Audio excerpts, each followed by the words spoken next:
except for buying the house and calculate how much you can afford. Okay, but first let's hit it.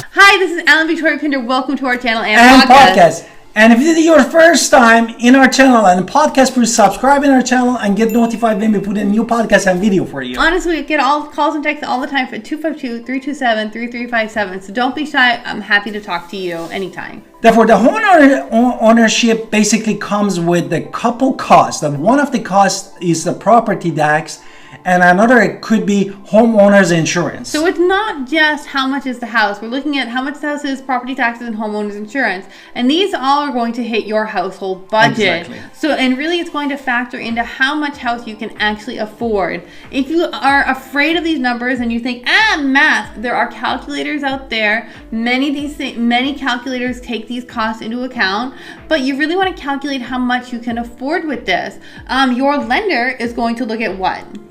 Basically, your lender is going to look at that your income that you have right now, besides of all the fun of the credit health, and also look at how much debt you have and calculate your debt to income ratio. So they are really going to see how much you can reasonably afford to spend on the house. So there are limits. The government has guidelines, so don't feel overwhelmed when it comes to these numbers. So yes, it's just think about math when you're looking at how much you can afford, though, because these things also add up. Also, just quick mention, property taxes can change a little bit every year. Yes. Now, if your house, you're thinking, oh my God, property going to go up a lot. Well, first of all, if it goes up a lot, that means your house appreciated a lot. So congrats to you, cha-ching, cha-ching. You have money now because Exactly. You're thinking your house now has more money in it as well. So yes, your property tax will go up in this place. And it does happen. The condo that my parents lived in when I was a kid, it was $100,000 and now it is worth $10 million.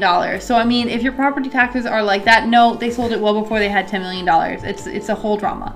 But and also for the homeowners insurance, you probably need every year to get a new quote from whoever company is, and then basically give them the loan number and fund time to get in touch with your bank, and they can apply it in your loan. So it is part of the escrow, and an escrow is going to be the fund for these extra features is going to be taking out monthly as part of your payment. So don't start thinking, oh my gosh, I have all this extra bill at the end of the year. No, you don't. You have an escrow account. So that escrow account is going to come in play when it comes to these taxes and homeowners insurance. So you are paying a little more every month because you're paying for these bills that are going to come.